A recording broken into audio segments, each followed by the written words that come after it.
Aurillac, c'est la troisième ville du département de Hautes-Pyrénées, située au nord-est de la ville de Tarbes, la ville de préfecture. C'est une commune résidentielle dont la richesse est le tissu associatif, puisqu'il y a plus de 50 associations qui prospèrent dans la ville. C'est une ville où nous sommes attachés au bien vivre ensemble, etc. Donc avec une qualité de vie qui est reconnue. Voilà ce que je peux dire sur cette ville que l'équipe municipale chérit.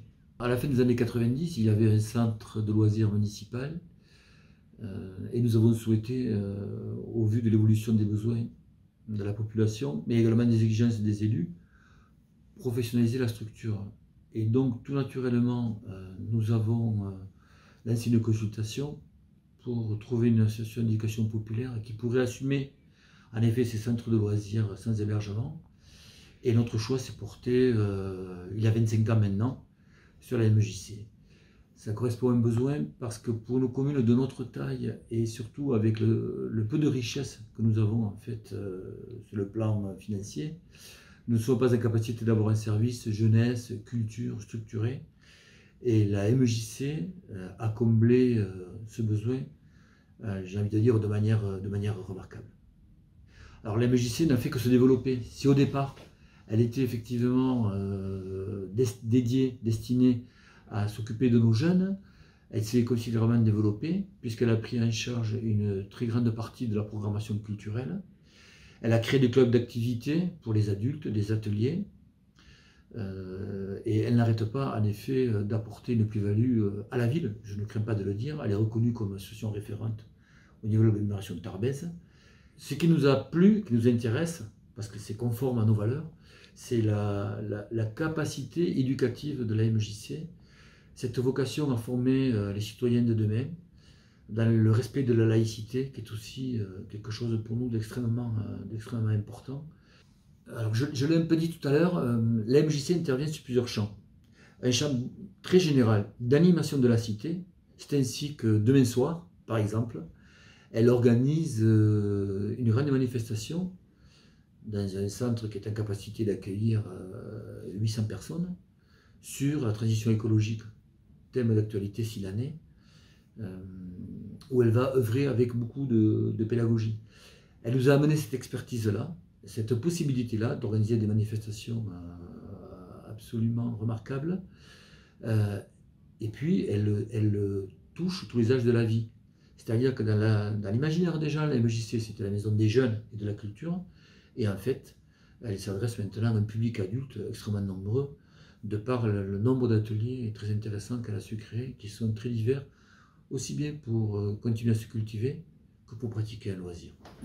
Donc la MJC, je vais vous le dire franchement, elle me surprend tous les jours. Lorsqu'on en parle, je découvre de nouveaux talents, je découvre de nouvelles manifestations, de nouvelles animations. Ce dont nous sommes fiers, c'est que la MJC est référente départementale du dispositif de mobilité internationale, c'est-à-dire qu'elle est labellisée pour être structure d'accueil, pour accueillir de jeunes Européens qui veulent faire des séjours en France. D'ailleurs, elle accueille, 10 mois par an, dans le cadre du dispositif de service volontaire européen, un jeune pendant 10 mois. Et elle-même aussi, la MJC, donc elle accueille des jeunes européens et elle facilite le départ vers l'international de jeunes aux Pyrénéens. Ça, c'est la première spécificité et nous en sommes très fiers parce que c'est une commune où nous sommes très pro-européens, voilà. Nous sommes citoyens du monde. Et le second élément aussi dont nous sommes fiers, c'est qu'elle a créé très récemment un espace de vie sociale, ce qui fait qu'elle apporte des services gratuits à une partie de la population qui en a le plus besoin probablement, et qu'elle est en capacité d'organiser des manifestations sur le handicap, en tout cas des thèmes d'actualité tels que le handicap, tels que la transition écologique, tel que tel que, pardonnez-moi, le thème de l'égalité homme-femme. Voilà, c'est tout ça la MJC. Et c'est jamais fini. Alors d'abord, j'ai découvert des compétences remarquables que nous n'avions pas ici.